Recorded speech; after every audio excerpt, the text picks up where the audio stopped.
Hello students, ਅੱਜ ਦਾ ਸਾਡਾ ਵੈਲਕਮ ਲਾਈਫ ਦਾ ਟੌਪਿਕ ਹੈ lesson number 3 health, life style and progressive thinking. ਸਿਹਤਵਰਧਕ ਜੀਵਨ ਸ਼ੈਲੀ ਅਤੇ ਉਸਾਰੂ ਸੋਚਣ ਸ਼ਕਤੀ, ਜਿਸ ਦੇ ਵਿੱਚ ਕਿ ਅਸੀਂ ਸਮਝਾਂਗੇ ਕਿ ਇੱਕ ਸਿਹਤਮੰਦ ਸਰੀਰ ਦੇ ਵਿੱਚ ਹੀ ਇੱਕ ਸਿਹਤਮੰਦ ਦਿਮਾਗ ਰਹਿ ਸਕਦਾ ਹੈ ਔਰ ਇੱਕ ਤੰਦਰੁਸਤ ਸਰੀਰ ਨਾਲ ਹੀ ਮਨੁੱਖ ਇੱਕ ਚੰਗੇ ਸਮਾਜ ਦੀ ਸਿਰਜਣਾ ਕਰ ਸਕਦਾ ਹੈ। Only a healthy person can create a good society। ਇੱਕ ਅੱਛੀ ਸੁਸਾਇਟੀ ਹੋਣ ਵਾਸਤੇ ਸਾਡੀ ਸਿਹਤ ਹੋਣੀ ਬਹੁਤ ਜ਼ਿਆਦਾ ਜ਼ਰੂਰੀ ਹੈ। ਮਨੁੱਖ ਆਪਣੇ ਸਰੀਰ ਨੂੰ ਤੰਦਰੁਸਤ ਰੱਖਣ ਲਈ ਬਹੁਤ ਕੁਝ ਕਰਦਾ ਹੈ ਔਰ ਤੰਦਰੁਸਤ ਰੱਖ ਕੇ ਹੀ ਉਹ ਆਪਣੇ ਘਰ ਦੀ ਔਰ ਦੇਸ਼ ਦੀ ਤਰੱਕੀ ਕਰ ਸਕਦਾ ਹੈ। ਤੰਦਰੁਸਤੀ ਵਾਸਤੇ ਚੰਗਾ ਖਾਣਾ, ਰੋਜ਼ ਦੀ ਕਸਰਤ, ਲੋੜੀਂਦੀ ਨੀਂਦ ਹੀ ਆਧਾਰ ਹਨ। Adequate nutritious food, daily exercise and adequate sleep, ਭਰਪੂਰ ਸੌਣਾ ਜਿੰਨੇ ਕੀ ਜ਼ਰੂਰਤ ਹੈ are the basis of a healthy life। ਔਰ ਇੱਕ ਅੱਛਾ ਲਾਈਫ ਸਟਾਈਲ ਹੀ ਪਰਸਨ ਨੂੰ ਹੈਲਦੀ ਔਰ ਐਨਰਜੈਟਿਕ ਰੱਖਦਾ ਹੈ। ਸਿਹਤਮੰਦ ਹੋਣ ਵਾਸਤੇ ਅਸੀਂ ਆਪਣੇ ਜੀਣ ਦਾ, ਰਹਿਣ ਸਹਿਣ ਦਾ ਜੋ ਇੱਕ ਤਰੀਕਾ ਹੈ ਉਹਨੂੰ ਸਹੀ ਡਿਸਿਪਲਿਨ ਦੇ ਵਿੱਚ ਰੱਖਣਾ ਹੈ। ਅਸਲ ਵਿੱਚ ਚੰਗੀ ਸਿਹਤ ਦਾ ਅਰਥ ਸਿਰਫ ਕਿਸੇ ਬਿਮਾਰੀ ਤੋਂ ਬਚਣ ਨਾਲ ਹੀ ਸੰਬੰਧਿਤ ਨਹੀਂ ਹੈ, ਬਲਕਿ ਇਹ ਤਾਂ ਸਰੀਰਿਕ ਔਰ ਮਾਨਸਿਕ ਅਤੇ ਸਮਾਜ ਦੀ ਭਲਾਈ ਨਾਲ ਵੀ ਜੁੜਿਆ ਹੋਇਆ ਇੱਕ ਪੱਖ ਹੈ। ਅਗਰ ਅਸੀਂ ਸਰੀਰਿਕ ਰੂਪ ਦੇ ਨਾਲ ਤੰਦਰੁਸਤ ਹੋਵਾਂਗੇ ਤਾਂ ਸਾਡੀ ਮਾਨਸਿਕ ਸਥਿਤੀ ਵੀ ਸਹੀ ਹੋਏਗੀ ਔਰ ਫਿਰ ਹੀ ਅਸੀਂ ਸਮਾਜ ਦੀ ਭਲਾਈ ਦੇ ਕੰਮ ਵੀ ਕਰ ਸਕਦੇ ਹਾਂ। ਸਿਹਤਮੰਦ ਜੀਵਨ ਸ਼ੈਲੀ ਅਪਣਾਉਣ ਵਾਲਾ ਵਿਅਕਤੀ ਸਮਾਜ ਦੇ ਲਈ ਔਰ ਦੂਸਰਿਆਂ ਦੇ ਪ੍ਰਤੀ ਇੱਕ ਸਕਾਰਾਤਮਕ ਭੂਮਿਕਾ ਨਿਭਾਉਂਦਾ ਹੈ, ਇੱਕ ਪੋਜ਼ੀਟਿਵ ਐਸਪੈਕਟ। ਔਰ ਇਹ ਤਾਂ ਹੀ ਪੋਸੀਬਲ ਹੈ ਜਦੋਂ ਸਾਡੀ ਸਿਹਤ ਤੰਦਰੁਸਤ ਹੋਏਗੀ। ਸਿਹਤਮੰਦ ਜੀਵਨ ਸ਼ੈਲੀ ਦਾ ਇੱਕ ਹੋਰ ਅਹਿਮ ਪੱਖ ਚੰਗੀ ਸੋਚਣ ਸ਼ਕਤੀ ਵੀ ਹੈ। ਚੰਗੀ ਸੋਚ ਦੇ ਉੱਪਰ ਹੀ ਸਾਡੀ ਸਿਹਤ ਨਿਰਭਰ ਕਰਦੀ ਹੈ।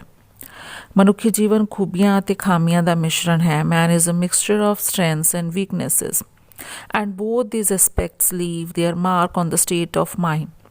ਦੋਨੋਂ ਹੀ ਚੀਜ਼ਾਂ, ਜੇ ਅਸੀਂ ਚੰਗੀ ਸੋਚ ਰੱਖਦੇ ਹਾਂ ਤਾਂ ਵੀ ਔਰ ਜੇ ਅਸੀਂ ਨੈਗੇਟਿਵ ਸੋਚ ਰੱਖਦੇ ਹਾਂ, ਦੋਨੋਂ ਹੀ ਤਰੀਕੇ ਦੀ ਸੋਚ ਦਾ ਅਸਰ ਪੂਰੇ ਸਿੱਧੇ ਤੌਰ 'ਤੇ ਸਾਡੇ ਸਰੀਰ 'ਤੇ ਪੈਂਦਾ ਹੈ। ਹੁਣ ਗੱਲ ਕਰੀਏ ਕਿ ਸਭ ਤੋਂ ਪਹਿਲਾਂ ਚੰਗੀ ਜੀਵਨ ਸ਼ੈਲੀ ਦੇ ਵਿੱਚ ਸਾਨੂੰ ਕਿਹੜੀਆਂ ਚੀਜ਼ਾਂ ਦੀ ਬਹੁਤ ਜ਼ਿਆਦਾ ਜ਼ਰੂਰਤ ਹੁੰਦੀ ਹੈ। ਅਤੇ ਸਭ ਤੋਂ ਪਹਿਲੇ ਸ਼ੁੱਧ ਹਵਾ ਜੋ ਕਿ ਸਾਡੇ ਫੇਫੜਿਆਂ ਨੂੰ ਸਾਫ਼ ਸੁਥਰੀ ਹਵਾ ਦੀ ਲੋੜ ਹੈ, ਜਿਹਦੇ ਨਾਲ ਕਿ ਸਾਨੂੰ ਆਕਸੀਜਨ ਮਿਲੇ ਔਰ ਸਾਡੇ ਸਰੀਰ ਨੂੰ ਉਹ ਤਰੋਤਾਜ਼ਾ ਕਰਕੇ ਰੱਖੇ। So the first very important thing is clean air. Our lungs needs clean air. Clean air will refresh us by providing oxygen. So more and more trees should be planted।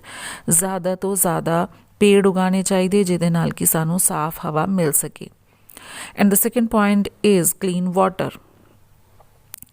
Drink plenty of water and try to keep it clean for others to use। ਸਾਨੂੰ ਆਪਣੇ ਪਾਣੀ ਨੂੰ ਜ਼ਿਆਦਾ ਤੋਂ ਜ਼ਿਆਦਾ ਪੀ ਕੇ ਆਪਣੀ ਸਿਹਤ ਨੂੰ ਤੰਦਰੁਸਤ ਰੱਖਣਾ ਹੈ ਔਰ ਦੂਸਰਿਆਂ ਲਈ ਵੀ ਪਾਣੀ ਨੂੰ ਸਾਫ਼ ਰੱਖਣਾ ਹੈ। ਪਾਣੀ ਨੂੰ ਖਰਾਬ ਨਹੀਂ ਕਰਨਾ।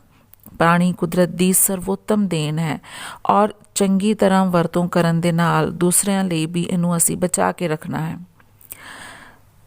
ਅਗਲਾ ਪੁਆਇੰਟ ਹੈ ਸਨਲਾਈਟ, ਸੂਰਜ ਦੀ ਧੁੱਪ। ਸਾਨੂੰ ਹਰ ਰੋਜ਼ ਕੁਝ ਸਮੇਂ ਲਈ ਸੂਰਜ ਦੀ ਧੁੱਪ ਵਿੱਚ ਬੈਠਣਾ ਜ਼ਰੂਰੀ ਹੈ, ਜਿਹਦੇ ਵਿੱਚੋਂ ਸਾਨੂੰ ਵਿਟਾਮਿਨ ਡੀ ਮਿਲਦਾ ਹੈ, ਜੋ ਕਿ ਸਾਡੇ ਬੋਨਸ ਵਾਸਤੇ, ਸਾਡੀ ਹੱਡੀਆਂ ਵਾਸਤੇ, ਸਾਡੇ ਸਰੀਰ ਵਾਸਤੇ ਬਹੁਤ ਹੀ ਜ਼ਿਆਦਾ ਜ਼ਰੂਰੀ ਹੈ। ਸੂਰਜ ਦੀ ਰੋਸ਼ਨੀ ਕੁਦਰਤ ਦੀ ਮਹੱਤਵਪੂਰਨ ਦੇਣ ਹੈ ਜੋ ਮਨੁੱਖ ਨੂੰ ਤੰਦਰੁਸਤੀ ਪ੍ਰਦਾਨ ਕਰਦੀ ਹੈ। ਇਹਨਾਂ ਚੀਜ਼ਾਂ ਤੋਂ ਇਲਾਵਾ ਜੋ ਕੁਦਰਤ ਨੇ ਜੋ ਸਾਨੂੰ ਦਿੱਤੀਆਂ ਹੈ, ਉਸ ਤੋਂ ਇਲਾਵਾ ਚੰਗਾ ਖਾਣ ਪੀਣ।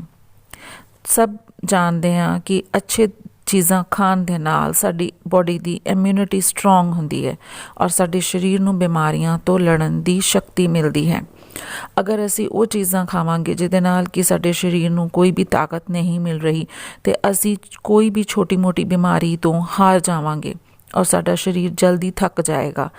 ਇਸ ਕਰਕੇ ਅਗਰ ਕੋਈ ਖਾਦ ਪਦਾਰਥਾਂ ਦੀ ਤੁਹਾਡੇ ਤੋਂ ਪੁੱਛੀ ਜਾਏ ਜਿਹਦੇ ਵਿੱਚ ਕਿ ਸਮੋਸਾ, ਪੀਜ਼ਾ, ਡੋਸਾ, ਦਹੀਂ, ਪਨੀਰ ਟਿੱਕਾ, ਇਵੇਂ ਦੇ ਆਪਸ਼ਨਸ ਦੇ ਵਿੱਚ ਅਗਰ ਤੁਹਾਨੂੰ ਪੁੱਛਿਆ ਜਾਏ ਕਿ ਤੁਸੀਂ ਕਿਹੜੀ ਚੀਜ਼ ਖਾਣਾ ਪਸੰਦ ਕਰਾਂਗੇ, ਤੇ ਅਸੀਂ ਦਹੀਂ ਨੂੰ ਪ੍ਰੈਫਰ ਕਰਾਂਗੇ ਕਿਉਂਕਿ ਉਹ ਕੁਦਰਤੀ ਤੌਰ 'ਤੇ ਸਾਡੇ ਸਰੀਰ ਨੂੰ ਤਾਕਤ ਦੇਗੀ। ਇਸੇ ਤਰ੍ਹਾਂ ਹੀ ਦੁੱਧ ਦਾ ਲੈਣਾ, ਜੋ ਕਿ ਸੰਪੂਰਨ ਆਹਾਰ ਬੋਲਿਆ ਜਾਂਦਾ ਹੈ, ਦੁੱਧ ਦਾ ਲੈਣਾ ਸਾਡੇ ਸਰੀਰ ਲਈ ਬਹੁਤ ਹੀ ਜ਼ਰੂਰੀ ਹੈ। ਅੱਜ ਦੇ ਟਾਈਮ ਇਹ ਚੀਜ਼ਾਂ ਦੇ ਨਾਲ ਹੀ ਅਸੀਂ ਆਪਣੇ ਸਰੀਰ ਨੂੰ ਤੰਦਰੁਸਤ ਕਰ ਸਕਦੇ ਹਾਂ, ਨਾ ਕਿ ਫਾਸਟ ਫੂਡ ਜਾਂ ਹੋਰ ਕਿਸੇ ਤਰੀਕੇ ਦੇ ਖਾਣੇ ਨਾਲ। ਸਿਆਣਿਆਂ ਨੇ ਕਿਹਾ ਹੈ ਕਿ ਸਾਨੂੰ ਖਾਣਾ ਉਹੀ ਖਾਣਾ ਚਾਹੀਦਾ ਹੈ ਜੋ ਸਾਡੇ ਘਰ ਦੀ ਕਿਚਨ ਦੇ ਵਿੱਚ ਬਣਦਾ ਹੈ, ਜੋ ਸਾਡੇ ਘਰ ਦੀ ਰਸੋਈ ਦੇ ਵਿੱਚ ਬਣ ਰਿਹਾ ਹੈ। ਇੱਕ ਤੰਦਰੁਸਤ ਦਿਮਾਗ ਤੰਦਰੁਸਤ ਸਰੀਰ ਦੇ ਵਿੱਚ ਹੀ ਰਹਿ ਸਕਦਾ ਹੈ। ਅਗਰ ਸਾਡਾ ਸਰੀਰ ਤੰਦਰੁਸਤ ਹੋਏਗਾ, ਇੱਕ ਤੰਦਰੁਸਤ ਸਰੀਰ ਵਿੱਚ ਹੀ ਤੰਦਰੁਸਤ ਦਿਮਾਗ ਹੁੰਦਾ ਹੈ।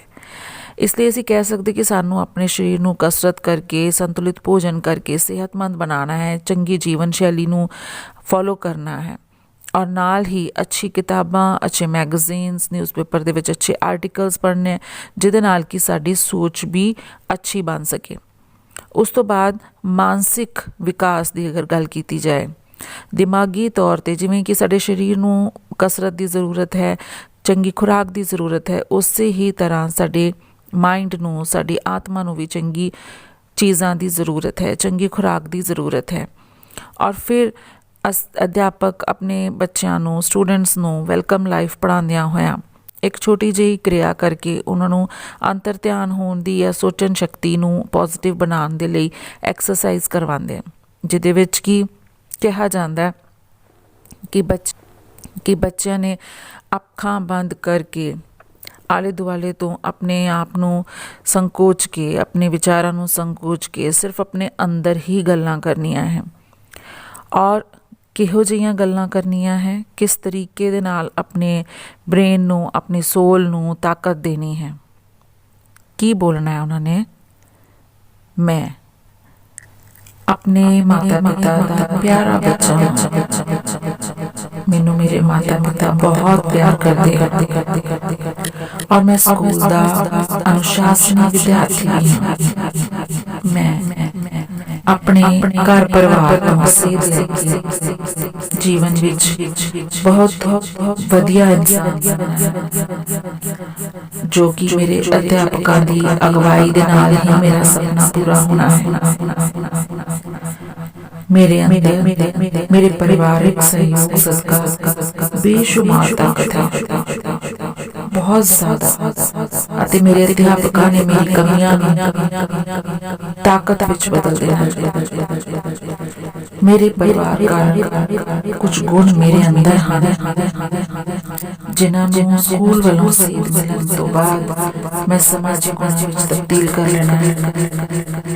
ਆਤਮ ਚਿੰਤਨ ਨਾਲ ਮੈਂ ਹਰ ਰੋਜ਼ ਕੁਝ ਪਲ ਆਪਣੇ ਚੰਗੇ ਭਵਿੱਖ ਦੇ ਲਈ ਸੋਚ ਕੇ ਬਿਤਾਉਣੇ ਹਨ।